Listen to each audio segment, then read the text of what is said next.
Hello everyone, welcome to my channel. Please subscribe and keep watching more details. The Curse of Oak Island recap. Team discover a second mysterious structure at Smith's Cove. This week on The Curse of Oak Island, the team discovered just how vital the words and wisdom of Patriarch Dan Blankenship are to the treasure hunt, when they spied what could be a crucial clue hiding in plain sight. The team led by Rick and Marty Lagina also uncovered a new structure sunk in the muck of Smith's Cove, plus revealing documents that could prove vital to their search. But are these enigmatic finds true clues or clever decoys? The episode, Fingers Made of Stone, starts with the team deep in the sludge of Smith's Cove, and the revelation that an unexpected find has been discovered on the shoreward side of the U-shaped structure, which was uncovered in last week's episode. This new structure is also packed with clay, but confounding data reveals that it was built in two distinct phases of work. This only adds to the mystery of what has been uncovered so far at Smith's Cove, the base of a significant wall, and what appears to be a French drain used to divert water. It is an exciting but frustrating find, as it's noted that the materials don't appear to be consistent in purpose or construction. "We've got our work cut out for us," says Rick. But that's not the only thing of interest exposed in Smith's Cove.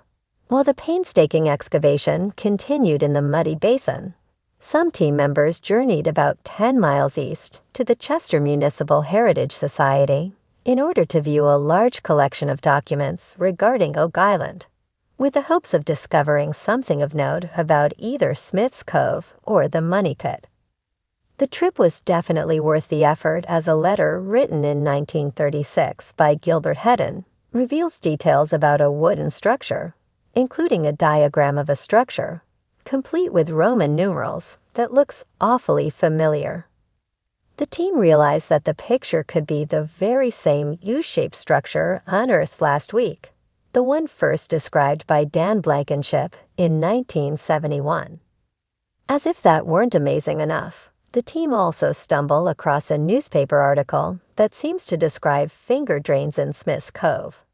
According to the article, they are 66 feet long and 66 feet apart, forming an equilateral triangle along with two flat stones. Whatever this is, they think that they should be able to find and confirm its existence because of the solid measurements.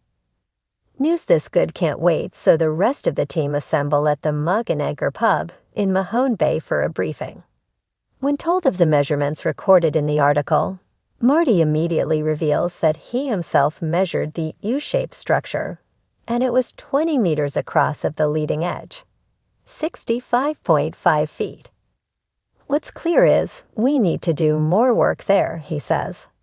As if the universe heard his command, the next day what could definitely be the triangle-shaped opening is found, and Rick is immediately summoned to come down and see for himself what is described as a couple of curious stones.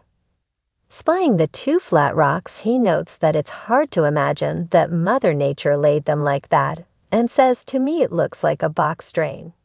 He and the others agree that it's hard not to get excited at what could be a historic discovery. Is this the long-awaited aha moment? Were these curious stones placed by people or by nature? Without hesitation, Rick quickly washes down the area, but something even more startling is discovered.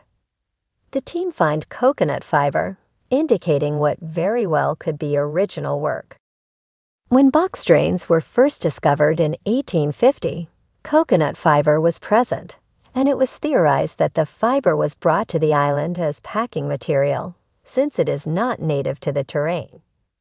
But coconut fiber was also found in the Money Pit area. The team excitedly surmise that the drains could be moving in the direction of the Money Pit if they have found what they think they have. Just a bit later, Rick is maneuvering the heavy equipment rig when someone calls out, "Looks like we have something, some kind of structure." Those words are like manna to Rick, who leaps out of the sky-high cab and starts digging with his bare hands. Another man-made structure buried beneath Smith's Cove. But who did this and why? Boards are found and Craig Tester proclaims it's a wedged bottom, before solid rock is discovered behind it. Rick immediately wonders if this is normal and declares this latest development to be a very interesting enterprise, one for which they will have to figure out exactly what the structure represents. The action was not confined to Smith's Cove, however.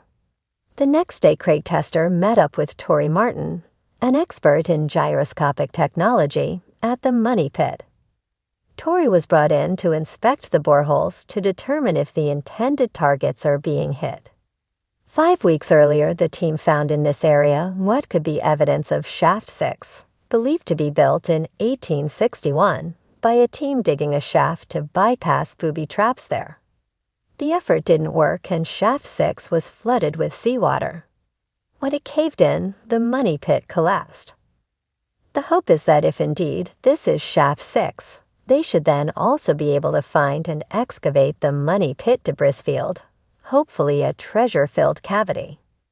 Tori relates that his data from a downhole gyroscope indicates that at least one of the boreholes has not been going down plumb and square, but veering off the further down it goes. Unfortunately, at a depth of 100 feet, the borehole deviated roughly 5 feet. Craig concludes that the team will need to use this data to determine their next move. But before this can happen, Tori unexpectedly summons the team back to the area. He has something startling to show them. He has found a flat rock that appears to be cut, and not natural, in close proximity to the Money Pit. Rick observes that the team has seen this rock before, but never gave it a second thought.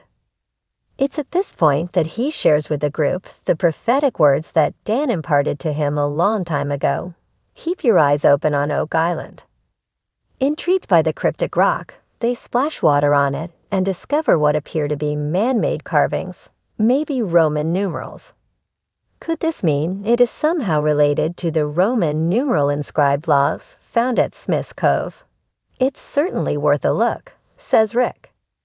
The flat stone is transported to a research center for further inspection.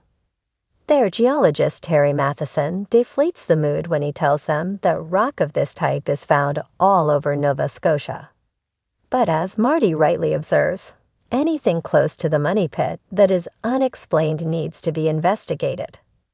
Terry agrees, adding that the rock looks like a decorative stone, and further testing is warranted since it seems to be touched by man. In response, the team call in experts from Azimuth Consulting Limited, who 2 weeks prior examined what could be the legendary 90-foot stone. The experts set up a scanner to examine the newest stone nugget for hidden clues or markings.